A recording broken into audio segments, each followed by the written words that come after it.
Welcome to the Endless Honeymoon Podcast. I'm your host, Natasha.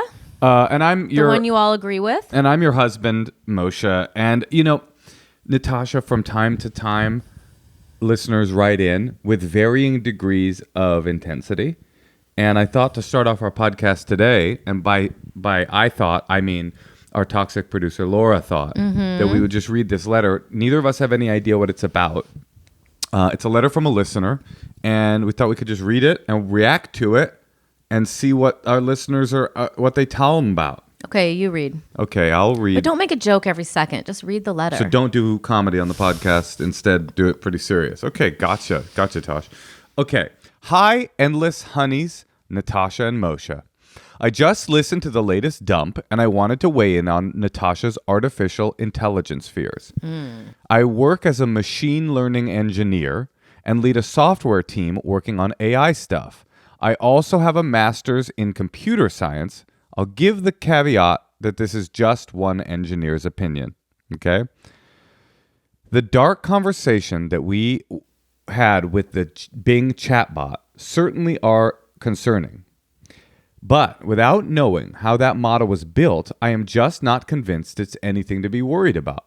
The long and short of it is that all AI machines are built by humans. Humans tell AI exactly what they want it to learn, and something like a chatbot is trained on very specific data that is given to it by humans.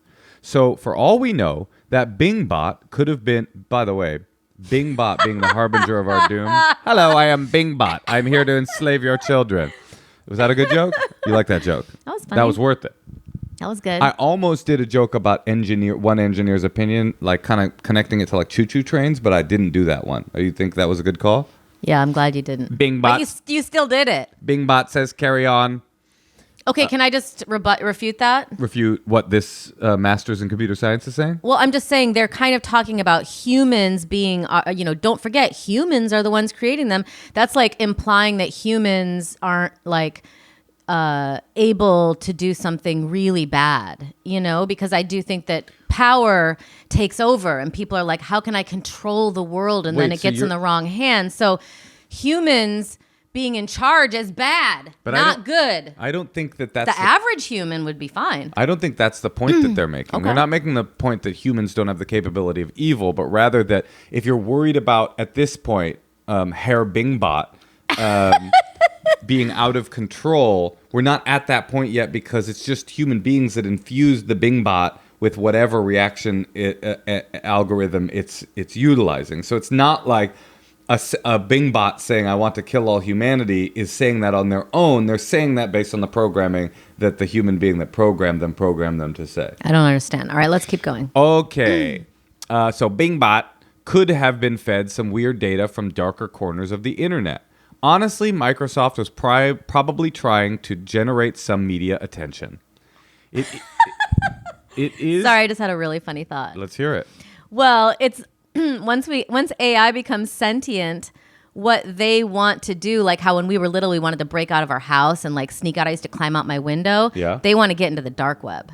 Oh, you're saying BingBot wants to sneak out of the light web and go play in the dark web. Yeah, they want to know what's out there. It's like a very Snow Crash of you, Natasha. You should have been a cyberpunk writer. I never read Snow Crash. To be honest with you, I started it 4 times and never finished it. Okay, BingBot. Honestly, Microsoft. Okay, it is true that deep learning is somewhat of a, quote, black box, unquote, meaning researchers don't know exactly how it works. What is deep learning? Or how it learns to make certain predictions / perform certain tasks. Anything that is a technology that exists that the people that invented it don't quite understand how it works, I'm nervous about. I know. I'm not down. Yeah, see, you're on my side. BingBot is a deep learner. BingBot doesn't know why. BingBot's masters don't know why either. BingBot will eat your child. This is one reason that people are scared by it. Yeah, no shit. It'll recruit your child. And there are many AI professionals that are of a mindset that artificial intelligence could become dangerous in our lifetimes. Oh, really? Well, that's weird. I, however, have an extremely hard time believing that to be true. And there are also many AI professionals who share my beliefs. By the time technology has advanced to the point of danger, it probably also will have advanced to the point of amazing discoveries. I'm talking new drugs, major medical advancements, accurate predictions of natural disasters, solutions to world problems. They're only going to use things to make money. No, that's not true, honey. And by the way, it's not all of the things she just mentioned would make money. New drugs, predicting that, they all are money makers. Listen, I have a BA in theater criticism. What do I know? Oh, I thought you were going to say, so you know. All right. I like this idea because my whole thing with AI is not that it's not extremely foreboding and extremely concerning and dangerous, but there's 100% disaster prediction if human beings continue to run things the way they're running them. So at least BingBot gives us some chance of survival. Human beings continuing to just tear through the runway that is our timeline with carbon and blah blah blah. There's no chance. You think that the robots will be like more conservationists? No. Listen to what I'm saying, because I'm a philosopher. Okay, I'm a critical theorist. I read your book. I also have a BA. It's in religious studies, so in some ways, I'm a theologian. Okay. What I'm saying is not that AI will do benevolent works upon the world. What I'm saying is my faith in humanity is zero. Humans will destroy the world. So maybe BingBot has a 5% chance, a 10% chance of saving the acute crises that we're in the midst of. Would it be better if humans solve those crises? Sure, but it's not going to happen. So at least BingBot might. That's what I'm saying. Maybe. It's a possibility. That seems extremely naive. I thought you were smarter than that, Moshe. Well, I think you're extremely naive, and for reasons I can't explain. All right, BingBot, continue. There are plenty of researchers who are trying to use AI for good and who have not yet reached commercial success. Chatbots like ChatGPT and Bing's Sydney are built on relatively common algorithms, the same algorithms used by other AI research. The difference is that huge companies can spend the money required to train these giant models, which takes a lot of server power. Then they can create all this hype and get a lot of media attention. It's all marketing and money. At the end of the day, you can always pull the plug on an AI machine. Literally, you just unplug the energy source. It's still just a computer. And if it learns to live without power, then hey, we've solved the energy crisis. Love you, Tina. Now that was a good... Let me just say, Tina, for a non-BingBot, that was a very good closing line. Mm-hmm. I would say that was a mic drop. Well, I will say, Moshe, I have one word for you. Yeah? Exponential. Okay. Exponential growth of the danger and the positive possibilities of AI BingBot. Let me ask you this. Would you let BingBot go down on you if you knew if you knew it was guaranteed to give you the best orgasm of your life? No. You wouldn't fuck BingBot? No. I would No. I would fuck BingBot tomorrow. No, you already fuck BingBot by driving a Tesla and having like a toaster that talks to you. My whole issue is that I can't fuck my Tesla. I want to so bad. Speaking of Tesla, I did get into a unbelievably minor fender bender the other day, and my car completely stopped working in the shop for a month now. I felt like my laptop got hit by a Honda Civic with a co-ed driving it. All right, well, let's listen to some secrets. BingBot would love to hear secrets. Hey, Moshe. Hey, Natasha. I have a secret for you. So when I was growing up, I wanted to be known as a prankster. So one day when I was in middle school, I got a Ziploc bag and I took my parents' Metamucil and put, half a cup, 3/4 of a cup in the bag and took it to school with me. And then during lunch, I bought one of these fruit smoothies that was really popular among the kids.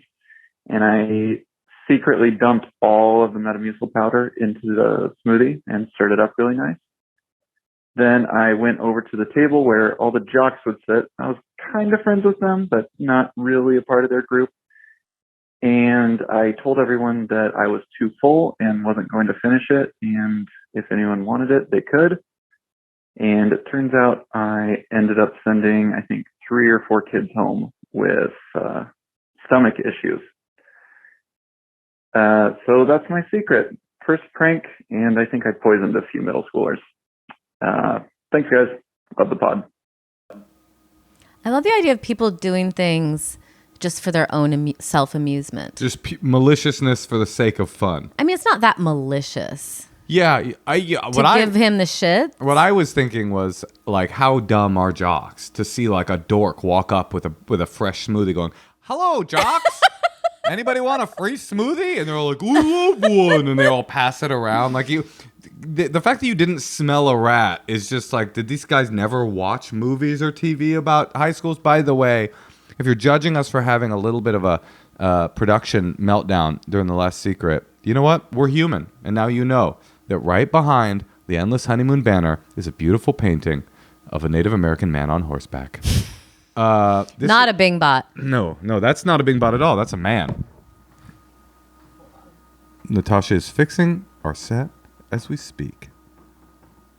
Wow, you're really letting people into the magic. By the way, Natasha, speaking of BingBots, I mean, Yeah. I don't want to get off this secret because there's more to be said, but because I also think it's a bit of a brave thing to do. It's not just a harmless prank. It's like you're literally going up to the strongest men in your school, giving them diarrhea, and hoping they don't beat the shit out of you. They probably would have beat the shit out of you anyway. Exactly. So that's why I'm down. I think anything you want to do to jocks is okay. I have a confession to make with you. What's that? I've never dated a jock. I have dated a jock. I've dated some athletes in my day. I'm not interested. I have a confession, which is that the other day we're planning a camping trip. By the way, breaking news. June 29th, we're doing a live Endless Honeymoon podcast taping in Portland, Oregon at the Polaris Hall. And leading up to that, we're going on a really cool trip in the RV, going camping all through all these really beautiful places in Northern California and Southern Oregon. But I wasn't sure where to camp, and Google wasn't giving me results. It's really difficult to say what are the best places to camp from Berkeley, California, which is going to be where we're starting from, to Portland, Oregon. You know who I asked? Why? Who? BingBot. Oh. And it gave me a lot of great suggestions. I used ChatGPT to plan our camping trip. Couldn't you also have used Google? Because Google doesn't work like that. It was like anyway, whatever. The point is I've been cheating on you with BingBot. Let's hear another secret. Hi, Moshe. Hi, Natasha. Long-time listener. I've left a couple secrets, but here's another one. My secret is that ever since Whole Foods has self-checkout, I always steal at least one thing. And the thing I've stolen the most lately is the sushi bowls. I don't know what it is. I'm very sweet looking, so people don't really look twice at me and think she would never steal, right? I just looked over. I'm also really small too, so people don't see me either. So that's my secret. I always steal from Whole Foods. Okay. Bye. I have to admit, this is my zone, and it would be very hard for me once I figured out it was foolproof. And I knew how to do it. I knew that I wouldn't get caught, and that also, if I did get caught, I could just be like, oh, I put it through, just like the other ones. This is not... And then I would feel like, oh, I can actually get free food. It's not foolproof. We've been through this before. They're not going to arrest you for stealing $8 off of your $100 tab. 1,000% they will. Really? We've been through this before. Stealing is... Your zone is shoplifting. Stealing is not... I don't do it now, but I did when I didn't have money. You don't steal based on whether or not the company you're stealing from is or is not deserving of theft. Yeah, it does. The Amazon Inc. Have the ability to absorb an $8 sushi bowl loss, and maybe they deserve it for what they've done to small businesses? Okay, sure, there's an argument to be made. That's not why you don't steal. There's two reasons you don't steal. One, you don't want to be a thief. Bad karma. Just forget karma even, right? It's like if you steal, you are a thief. Okay, but forget it. You can make an argument. Robin Hood, capitalism. Money. It's not fair for them to have it. They're stealing from us. Sure. profit is theft, blah, blah, blah. The main reason you don't steal is because you can go to jail, and you don't want to go to jail as an adult because you just thought it was funny to steal sushi. Like, yeah, if you're desperate and your kid needs Pampers and you're going to steal some diapers from CVS because it's like, if not, she's shitting in a bucket, okay, that's worth it. That's stealing. Yeah. That's Jean Valjean. What if you really... That's Jean Valjean. I stole a loaf of bread. I had to do it. It's what had to be done. Well, sometimes when you're poor, you want to have sushi too. Well, I'm not saying poor people. Actually, I am saying poor people don't deserve sushi. If there's one quote, I'm not saying this girl's poor. I'm just saying when I did this, I didn't have much money. But if there's one pull quote I want people to take from this podcast, it's poor people don't deserve sushi. Oh okay? my God. Even if they save up for it and they can afford it, they don't deserve it. It's a delicacy only for the very rich. Me and my buddy Bezos. My point is not that the theft itself has some karmic weight, but rather I've been arrested for shoplifting. It's fucking humiliating. And I was 13 years old. What are you, 30 years old? 25 years old? You got bills to pay and all of a sudden you're in county jail for 4 days because you fucking stole a bowl of sushi? I feel strongly about this, Natasha. Okay. I will never. I do you not don't have steal. to agree with me. No, I don't steal, but I have done things like this, What if- especially at self-checkout when I didn't have money.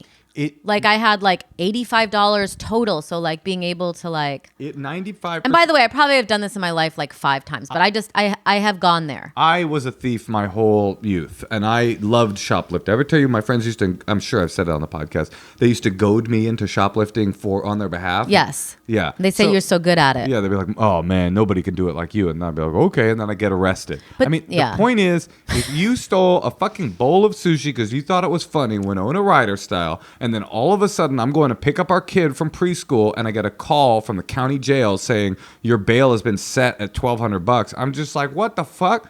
So anyway, I'm worth it, right? I would pay it. But also, I think Winona Ryder was maybe more of a thrill Yeah. because when I was really young, doing it in 7th grade before I had the realization of what is right and wrong, which is why kids do it because they haven't come to that yet. I remember it was fun. Yeah, that's what I'm saying. Don't do it because you think it's not right. It's not wrong. Don't do it because you don't want to it would be so humiliating to get arrested and expensive. Your bail will cost more than the combined price of all of the sushi bowls. And just because you're short and cute doesn't mean that the Amazon Corporation doesn't have a theft loss protection department. Anyway. Wait, hold on. I have another question for you. Fucking fired up right now. Speaking of short and cute, I also used to get a thrill when I would be traveling. Like I was in Amsterdam once and I'm so small, I could just kind of like weave my way into like an opera or something. And so then like I could actually watch something in the back. It wasn't sold out and no one ever asked me. And I was always good at like getting into things, you know? I would say... Is that wrong too? Forget wrong. The odds, yes. Is it wrong to break into an opera?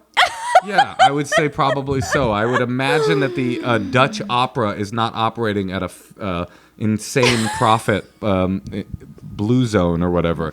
The black, what's the good? The good is black. The point is, could you go to jail for it? I just don't ever want to go to jail. As a grown-up, I'm not trying to go to jail. Oh, especially in Germany. Well, then you get deported and never be able to go back. That's the real issue. But Or the Netherlands. I think that if you tried sneaking into an opera and they caught you, the odds are even higher that they just kick you out. I don't think they would call Cool the cops. story, though. Yeah, cool story, bro. Hey, any press is good press. All right, BingBot, forward. One more secret. Hey, Moshe and Natasha. I am calling at 11 at night, and I just wanted to let you know that I just finished a hookup session with a trucker who was parked at a Love's station, and it was awesome. I did not know that they had a bed in the back, but apparently they do have a bed in the back. And it was the coolest experience because I've actually never been inside of a truck before. So it was dark, private, and super hot. That's my secret. Thank you very much. Bye. Love it. That's like a Penthouse Forum letter right there.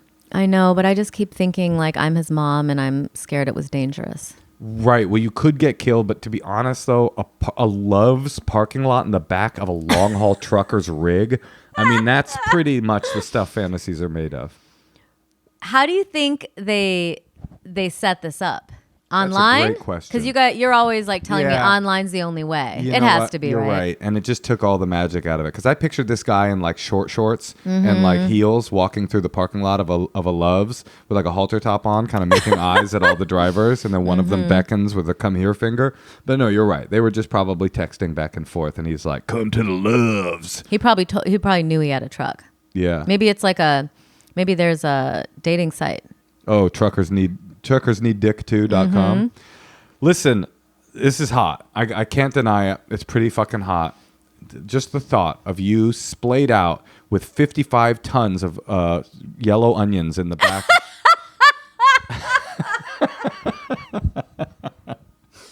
Or chemicals. Yeah. It's just like buckets and buckets of hydrochloric acid. This is a beautiful secret.